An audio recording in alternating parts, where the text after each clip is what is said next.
Salut tout le monde, c'est Jinji, on se retrouve pour le RPG A Week 2024, question numéro 21, c'est sur le temps de scène. Alors, du coup, c'est quoi? C'est quoi le truc? Diviser le temps de scène. Comment vous y prenez-vous en tant que meneur de jeu pour distribuer également le spotlight pour que chacun ait son moment pour briller? Par quels moyens vous y prenez-vous? Pourquoi séparez-vous le temps de jeu entre les joueurs est si important ou non pour vous? Comment allez-vous chercher les joueurs qui devraient participer? Ou bien vous vous préoccupez pas de ce détail et pourquoi? Alors, je vais, je vais juste dire un truc, c'est que je mets déjà à deux échelles différentes le degré d'implication des joueurs et leur prise de parole. Il y a des personnes qui vont se mettre naturellement en avant. Il y a d'autres qui vont pas se mettre en avant. Il y en a qui vont être spectateurs. La façon de faire quand il s'agit de prise de parole, je fais dans le sens suivant. Je fais dans un sens des aiguilles d'une montre, puis dans le sens inverse des aiguilles d'une montre. À partir de ces deux premières manœuvres-là, j'arrive à savoir qui a été le plus réactif ou non, ou le plus absent ou non.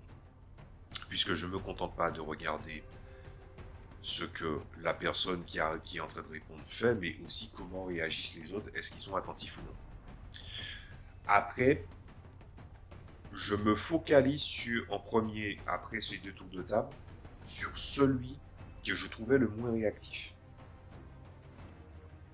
Et ça arrive que pendant une campagne, quand je vois qu'il y a des personnes qui ne sont pas réactives, je fais cette manœuvre-là à chaque session. C'est comme ça que j'essaie de pousser et de voir si le problème est que c'est à cause de l'incompréhension du jeu, l'incompréhension des règles ou de la difficulté d'assimilation, ou c'est un degré d'application différent. Ça ne sert à rien d'essayer d'équilibrer de façon exacte le temps de parole des personnages joueurs.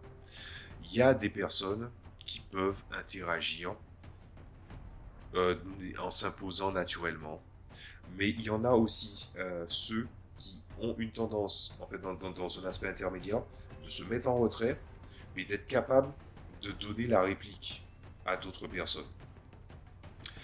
Ça s'ajoute aussi au fait que j'ai une structure particulière en plus de ça dans ma façon de gérer le temps de parole et aussi la mise en avant des personnages, parce que si on est dans une campagne, il peut y avoir des arcs narratifs.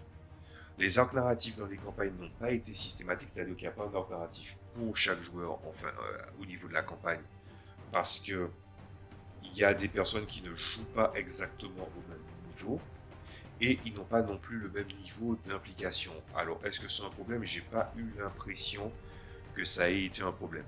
Après, si je peux me permettre de faire quand même une petite objection, je pense qu'on peut dire ça comme ça, les nombreuses fois où j'ai fait des arcs narratifs qui étaient tournés vers des joueurs en particulier, ils étaient lésés dans leur propre arc.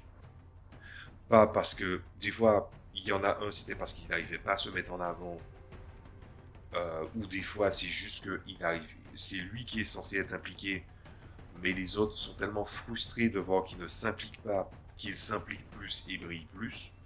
Ou des fois, ils ont, ça c'est aussi les aléas d'avoir un jeu qui explore pas seulement l'exploration, le combat, le roleplay et pas mal d'autres choses. Il y a aussi un gros problème, c'est que quand par exemple il y a des éléments thématiques à l'univers par exemple, ou certains concepts de l'univers qui s'agirait en fait pas seulement que les joueurs le comprennent, mais qu'aussi que pour progresser, les personnages doivent comprendre cette thématique, c'est un petit peu le même genre de difficulté qu'on peut voir par exemple dans les scénarios d'enquête. Dans le scénario d'enquête, si tu n'arrives pas à rassembler des preuves, à aller chercher aux beaux endroits, ou à être au bon timing, au bon endroit, au bon moment, ça peut être très difficile d'avancer dans une seule enquête. Donc c'est à peu près le même problème. Ça, c'est avéré être une entreprise très très difficile. Mais ça, c'est un truc qui est resté dans l'ADN de ma façon de masteriser. Et c'est quelque chose que je recommanderais probablement dans les jeux que je vais créer ou sortir si besoin. C'est que, un petit peu à l'instar du catch, il y aura des segments. C'est-à-dire, il y a des moments où un personnage est dans une espèce de, pas de monologue, mais le joueur est en train d'exposer les pensées de son personnage, et en début de campagne, il y aura toujours un tour de table et des interludes qui arriveront, donc voilà, qui vont illustrer le personnage pour que les joueurs savent exactement quel type de personnage le joueur qui est en train de parler incarne, et pas forcément que les personnages savent exactement qui il est.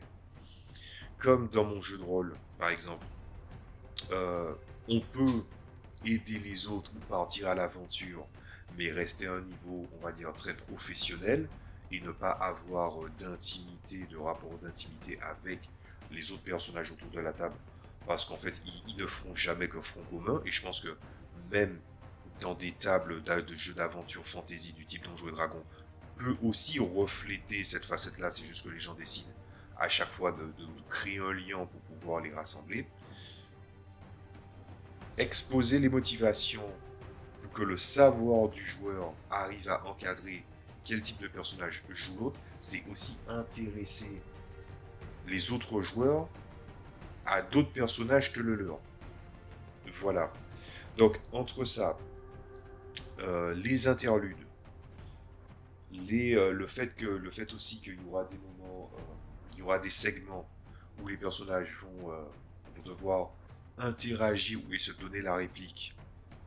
Et on peut être d'accord, on peut ne pas être d'accord, mais on peut aussi en fait essayer de récompenser les traitements de segments où les personnages s'impliquent. Je suis en fait, comme je suis dans une phase où j'ai du mal à avoir une table fixe en ce moment, j'arrive au point où je me pose des réflexions, où je me dis peut-être que ma méthode d'avant n'était peut-être pas si mauvaise, et que j'ai trop voulu conforter le joueur moyen dans son manque d'implication. C'est-à-dire que dans ma façon de masteriser avant, et sur une très très longue période, je récompense celui qui donne un peu plus que ce qui est demandé. Systématiquement. Et je pense que ça aidait. Puis j'ai commencé à voir que les joueurs étaient moins impliqués, ils jouaient moins longtemps, pour des raisons évidentes, hein. C'est-à-dire qu'on a beaucoup de hobbies, on n'a pas assez de temps, on est d'accord. Mais par contre, l'implication dans un scénario, il y a une différence entre faire 4 heures avec, par exemple, il y a une différence entre faire 4 heures avec un seul joueur, 4 heures avec 3 joueurs qui sont très impliqués, et faire 4 heures avec deux personnages qui ne sont pas, deux personnes qui ne sont pas impliquées du tout. C'est pas du tout le même rapport. Donc, ce que je veux dire par là, c'est que la prise de parole doit d'abord s'initier par le fait que tu vas aller saisir la personne qui possiblement est la moins réactive, même si avant, tu essaies de faire les tours de table ou le tour inverse d'une table pour pouvoir les encadrer. Et puis bon, si ça va pas, au pire, tu diras est-ce que ça va ou est-ce que ça ne va pas. Voilà. Après, il y a d'autres questions qui étaient posées. Après, il y a la question de est-ce qu'il faut se préoccuper de ce détail ou pas. Je pense qu'il faut s'en préoccuper parce que pour avoir vu ça sur ma table, une personne qui n'est pas impliquée, c'est une personne qui fait perdre du temps aux autres. Les autres sont impliqués, ils ont envie d'agir.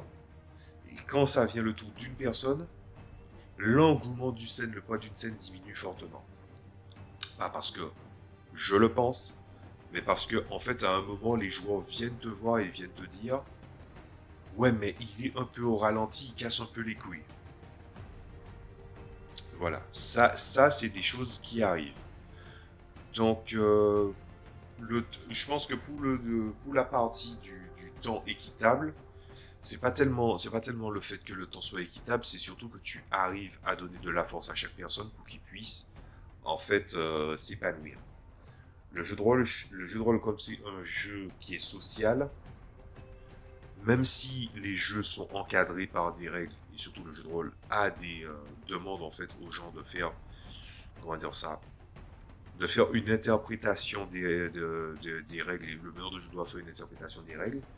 Par contre, tu peux pas structurer de manière égale une présence sociale dans un jeu social.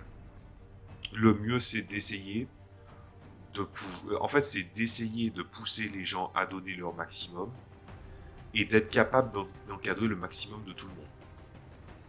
C'est comme ça que je vois la chose, pour le temps de parole. Bien, dans ce cas, après avoir expliqué tout ça, quelles conclusions on pourrait faire à partir de ce qu'on voit là? Je pense que les méthodes que j'ai énoncées sont plutôt bien. Après, c'est vrai que c'est un point de vue qui se discute dans la mesure où il faudrait vraiment voir ça avec les ordres de maintenant. Je n'ai pas l'impression d'avoir fait énormément de parties avec énormément de personnes pour pouvoir voir cette illustration là aussi, puisque le format en fait, le format de jouer dans un temps limité, c'est-à-dire 4 heures ou peut-être moins, ça dépend toujours d'avec quel joueur tu es. Mais n'empêche que je n'ai pas l'impression de m'être trompé là-dessus. Voilà. Bref, je vous dis à la prochaine fois pour une prochaine vidéo. N'hésitez pas à me donner votre avis en commentaire. Et aussi, si vous avez d'autres questions en dehors du RPG Week aussi, je vous dis à la prochaine fois. Salut à tous.